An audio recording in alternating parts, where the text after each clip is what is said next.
بسم الله الرحمن الرحيم. الحمد لله الذي أنزل على عبده الكتاب ولم يجعل له عوجا قيما لينذر بأسا شديدا من لدنه ويبشر المؤمنين الذين يعملون الصالحات أن لهم أجرا حسنا ماكثين فيه أبدا وينذر الذين قالوا اتخذ الله ولدا ما لهم به من علم ولا لآبائهم كبرت كلمة تخرج من أفواههم إن يقولون إلا كذبا فلعلك باخع نفسك على آثارهم إن لم يؤمنوا بهذا الحديث أسفا إنا جعلنا ما على الأرض زينة لها لنبلوهم أيهم أحسن عملا وإنا لجاعلون ما عليها صعيدا جرزا أم حسبت أن أصحاب الكهف والرقيم كانوا من آياتنا عجبا إذ أوى الفتية إلى الكهف فقالوا ربنا آتنا من لدنك رحمة وهيئ لنا من أمرنا رشدا فضربنا على آذانهم في الكهف سنين عددا ثم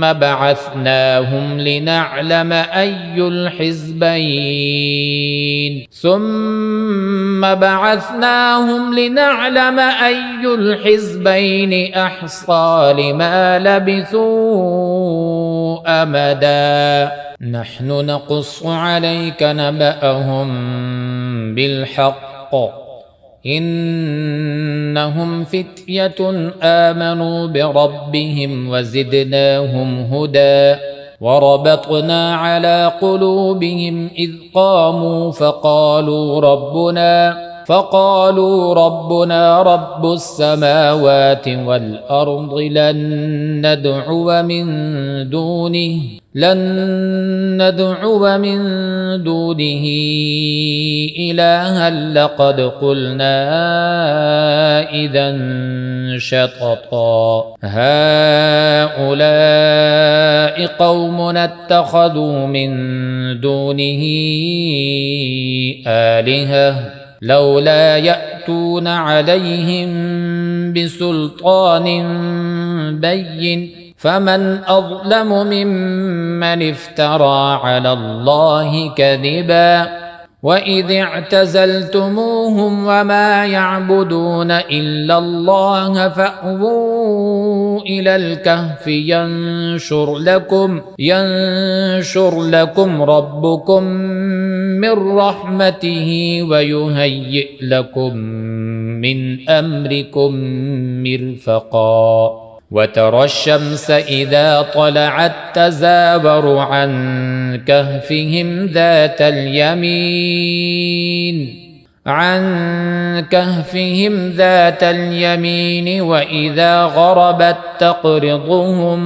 وإذا غربت تقرضهم ذات الشمال وهم في فجوة منه ذلك من آيات الله من يهد الله فهو المهتد ومن يضلل فلن تجد له وليا مرشدا وتحسبهم أيقاظا وهم رقود ونقلبهم ذات اليمين وذات الشمال وكلبهم باسط ذراعيه بالوصيد لو اطلعت عليهم لوليت منهم فرارا ولملئت منهم رعبا وكذلك بعثناهم ليتساءلوا بينهم قال قائل منهم كم لبثتم قالوا لبثنا يوما أو بعض يوم قالوا ربكم أعلم بما لبثتم فابعثوا أحدكم بورقكم هذه إلى المدينة فلينظر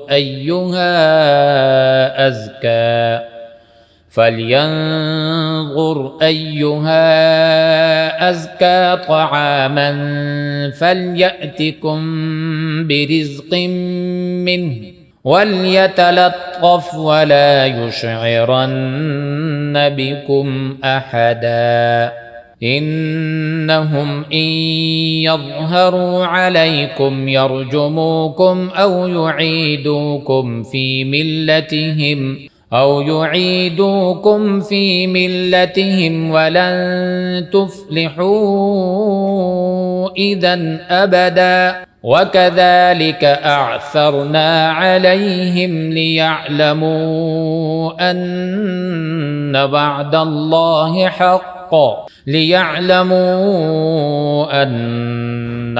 الله حق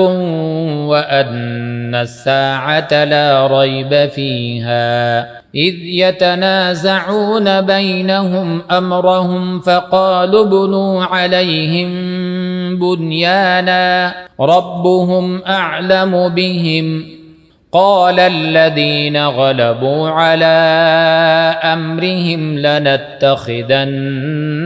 عليهم مسجدا سيقولون ثلاثة رابعهم كلبهم ويقولون خمسة سادسهم كلبهم رجما بالغيب ويقولون سبعة وثامنهم كلبهم قل ربي أعلم بعدتهم ما يعلمهم إلا قليل فلا تمار فيهم إلا مراء ظاهرا ولا تستفت فيهم منهم أحدا ولا تقولن لشيء إني فاعل ذلك غدا إلا أن يشاء الله واذكر ربك إذا نسيت وقل عسى أن يهديني ربي لأقرب من هذا رشدا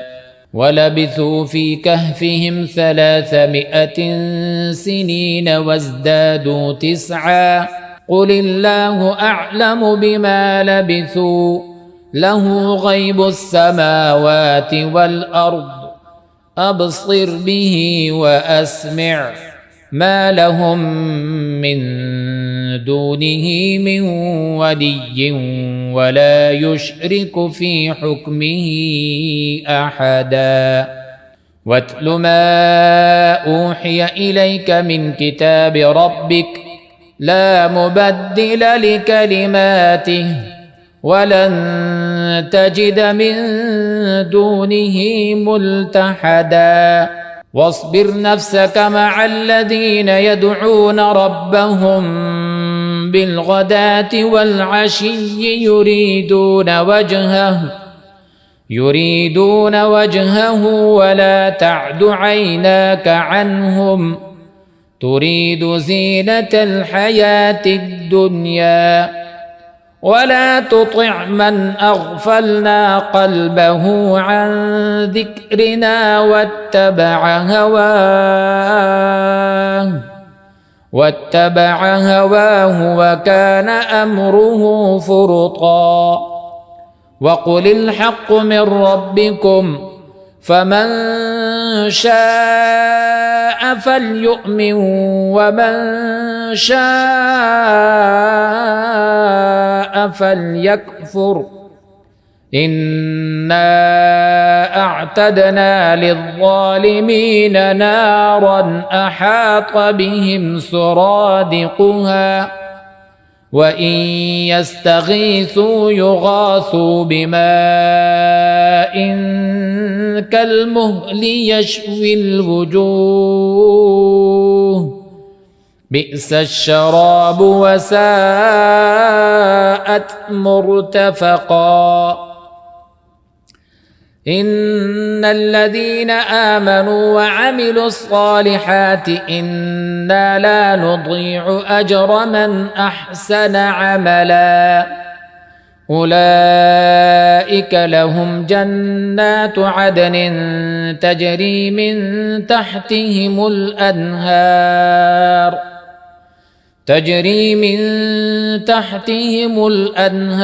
يحلون فيها من أسابر من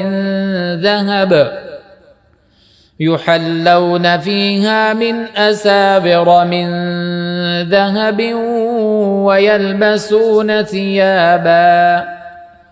ويلبسون ثيابا خضرا من سندس واستبرق متكئين فيها على الأرائك نعم الثواب وحسنت مرتفقا. واضرب لهم مثل الرجلين جعلنا لأحدهما جنتين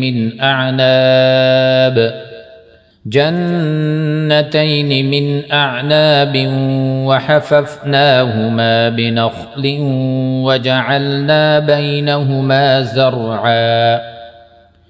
كلتا الجنتين آتت أكلها ولم تظلم منه شيئا وفجرنا خلالهما نهرا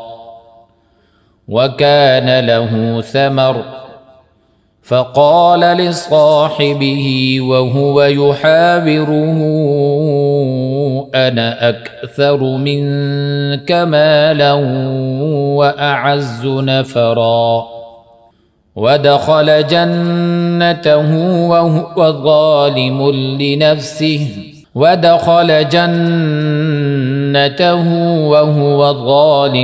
لنفسه قال ما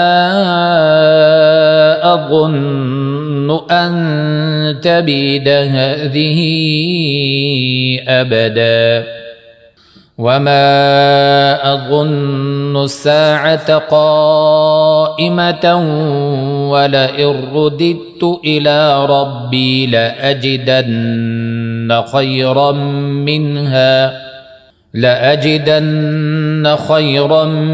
منها منقلبا. قال له صاحبه وهو يحاوره أكفرت بالذي خلقك من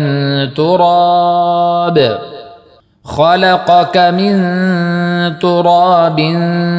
ثم من نطفة ثم سواك رجلا لكن هو الله ربي ولا أشرك بربي أحدا. ولولا إذ دخلت جنتك قلت ما شاء الله لا قوة إلا بالله إن ترني أنا أقل منك مالا وولدا فعسى ربي أن يؤتيني خيرا من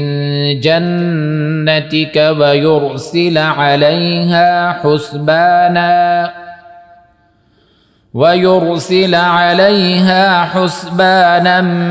من السماء فتصبح صعيدا زلقا أو يصبح ماؤها غورا فلن تستطيع له طلبا وأحيط بثمره فأصبح يقلب كفيه على ما أنفق فيها وهي خاوية على عروشها ويقول يا ليتني لم أشرك بربي أحدا ولم تكن له فئة ينصرونه من دون الله وما كان منتصرا هنالك الولاية لله الحق هو خير ثوابا وخير عقبا واضرب لهم مثل الحياة الدنيا كماء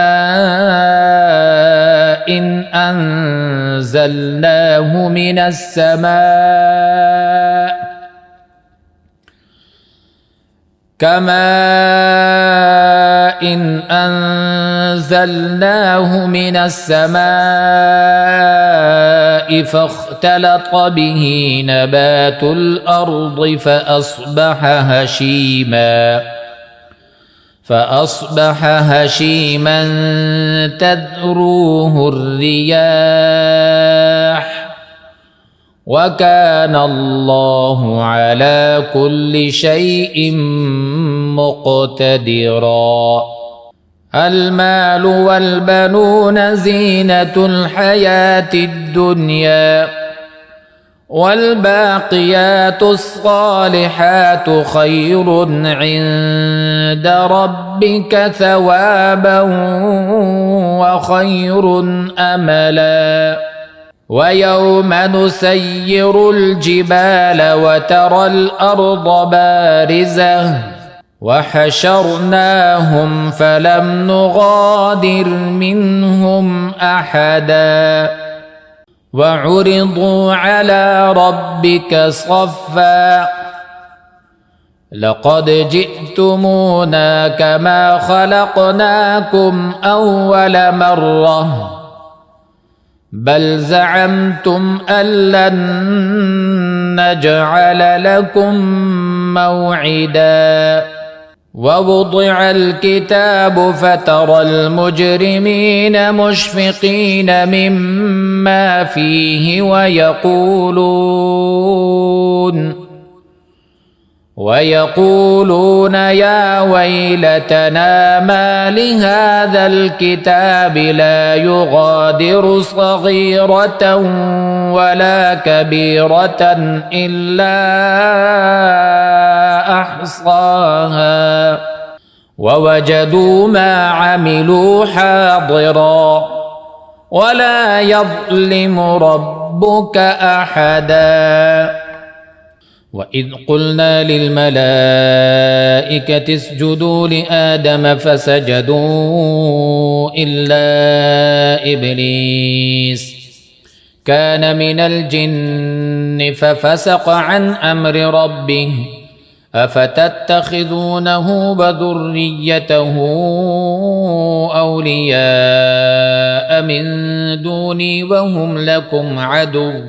بئس للظالمين بدلا ما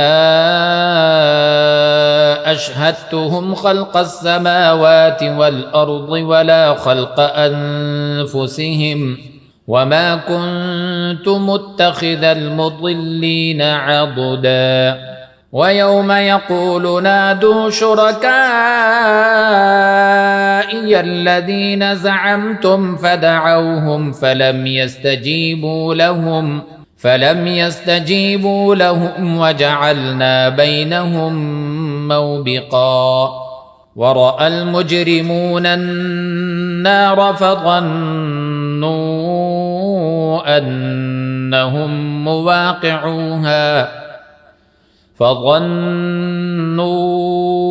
أنهم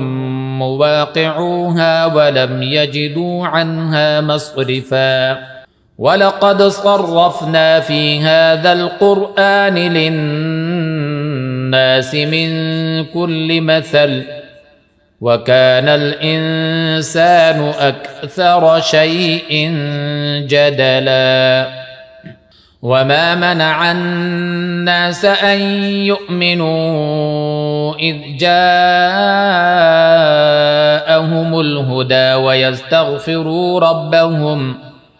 ويستغفروا ربهم إلا أن تأتيهم سنة الأولين أو يأتيهم العذاب قبلا وما نرسل المرسلين إلا مبشرين ومنذرين ويجادل الذين كفروا بالباطل ليدحضوا به الحق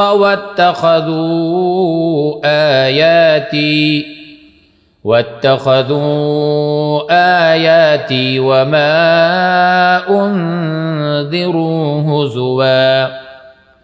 ومن أظلم ممن ذكر بآيات ربه فأعرض عنها ونسي ما قدمت يداه إنا جعلنا على قلوبهم أكنة أن يفقهوه وفي آذانهم وقرا وإن تدعوهم إلى الهدى فلن يهتدوا إذا أبدا وربك الغفور ذو الرحمة لو يؤاخذهم بما كسبوا لعجل لهم العذاب بل لهم موعد لن يجدوا من دونه موئلا وتلك القرى أهلكناهم لما ظلموا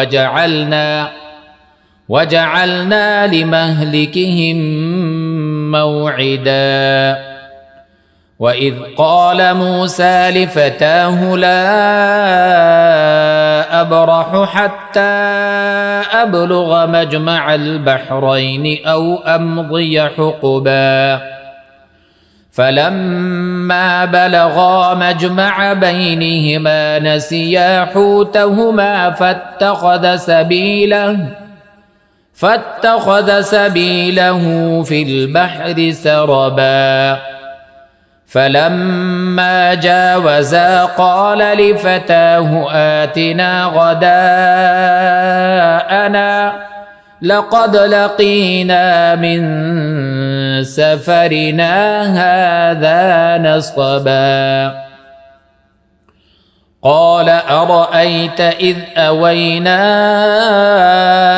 إلى الصخرة فإني نسيت الحوت وما أنسانيه إلا الشيطان أن أذكره واتخذ سبيله في البحر عجبا قال ذلك ما كنا نبغ فارتدا على آثارهما قصصا فوجدا عبدا من عبادنا آتيناه رحمة من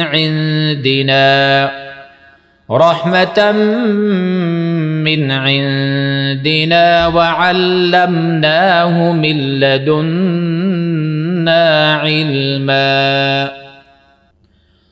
قال له موسى هل أتبعك على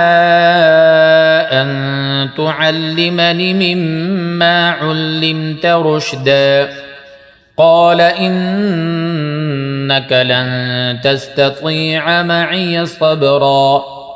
وكيف تصبر على ما لم تحط به خبرا؟ قال ستجدني إن شاء الله صابرا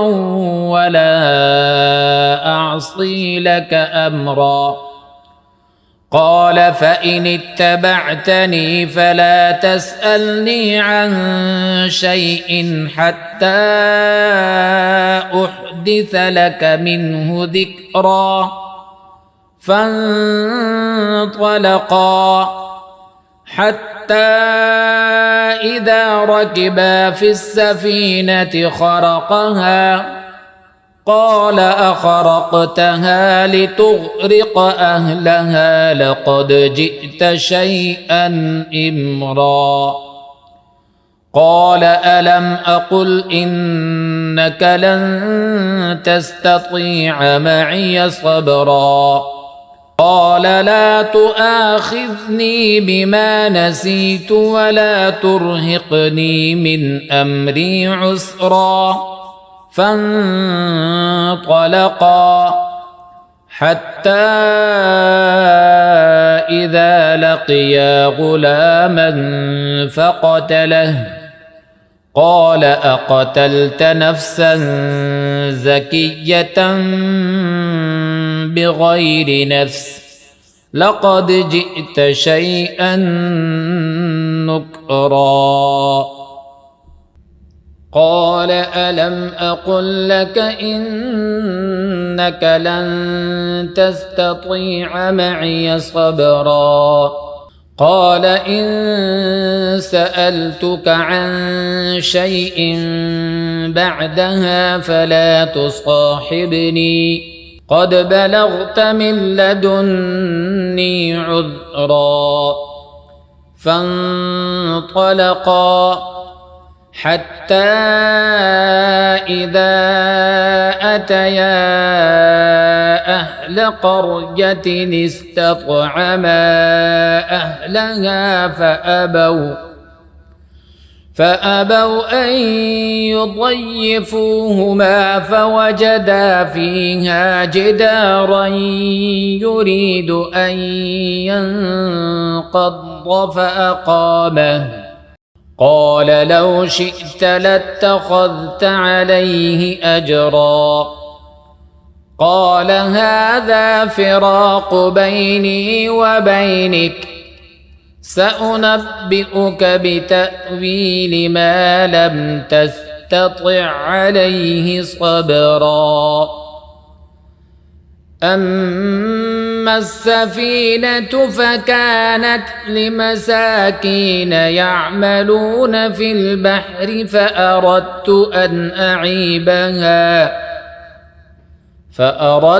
أن أعيبها وكان وراءهم ملك يأخذ كل سفينة غصبا.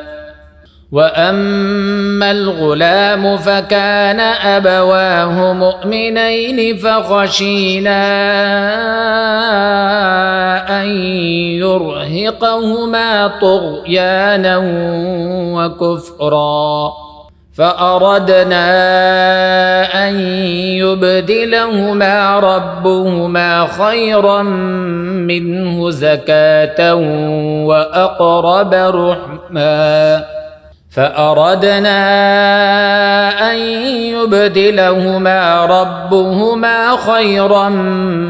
منه زكاة وأقرب رحما وأما الجدار فكان لغلامين يتيمين في المدينة وكان تحته كنز لهما وكان أبوهما صالحا فأراد ربك أن يبلغا أشدهما ويستخرجا كنزهما رحمة من ربك وما فعلته عن أمري ذلك تأويل ما لم تسطع عليه صبرا ويسألونك عن ذي القرنين قل سأتلو عليكم منه ذكرا إنا مكنا له في الأرض وآتيناه من كل شيء سببا فأتبع سببا حتى إذا بلغ مغرب الشمس وجدها تغرب في عين حمئة ووجد عندها قوما قلنا يا ذا القرنين إما أن تعذب وإما أن تتخذ فيهم حسنا قال أما من ظلم فسوف نعذبه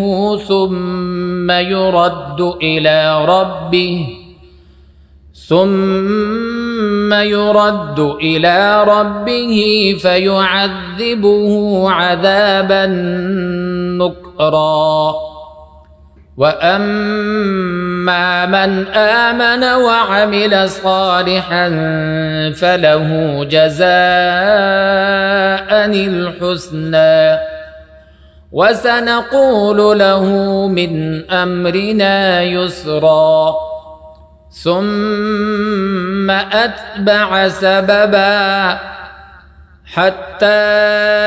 إذا بلغ مطلع الشمس وجدها تطلع على قوم لم نجعل لهم من دونها سترا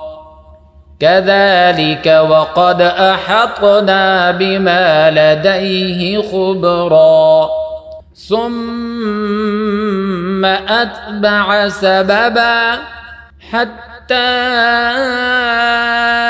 إذا بلغ بين السدين وجد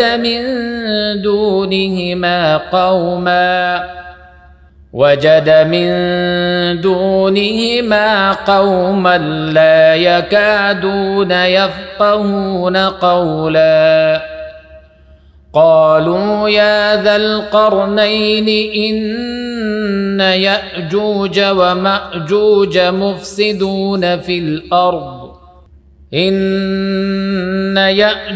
ومأجوج مفسدون في الأرض فهل نجعل لك خرجا على أن تجعل بيننا وبينهم سدا قال ما مكني فيه ربي خير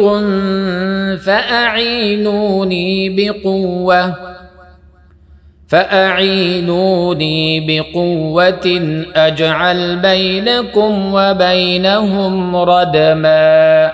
آتوني زبر الحديد حتى إذا ساوى بين الصدفين قال انفخوا حتى إذا جعله نارا قال آتوني أفرغ عليه قطرا فما استطاعوا أن يظهروه وما استطاعوا له نقبا قال هذا رحمة من ربي فإذا جاء وعد ربي جعله دكا وكان وعد ربي حقا وتركنا بعضهم يومئذ يموج في بعض ونفخ في الصور فجمعناهم جمعا وعرضنا جهنم يومئذ للكافرين عرضا الذين كانت أعينهم في غطاء عن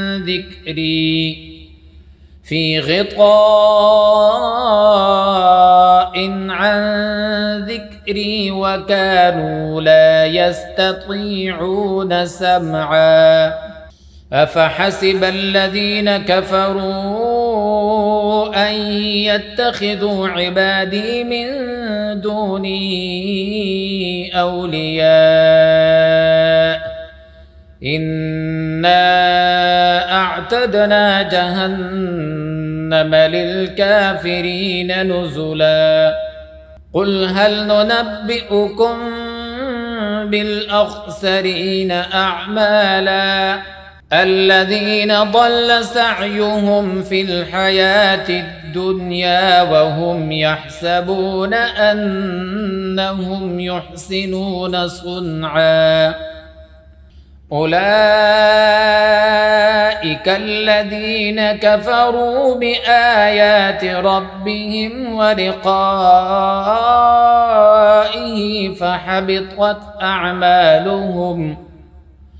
فحبطت أعمالهم فلا نقيم لهم يوم القيامة وزنا ذلك جزاؤهم جهنم بما كفروا واتخذوا آياتي ورسلي هزوا إن الذين آمنوا وعملوا الصالحات كانت لهم جنات الفردوس نزلا خالدين فيها لا يبغون عنها حولا قل لو كان البحر مدادا لكلمات ربي لنفد البحر قبل أن تنفد كلمات ربي ولو جئنا بمثله مددا قل إنما أنا بشر مثلكم يوحى إلي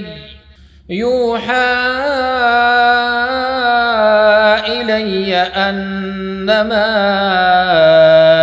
إلهكم إله واحد فمن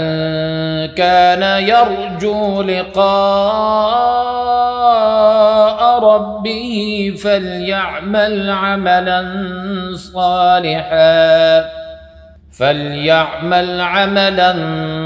صالحا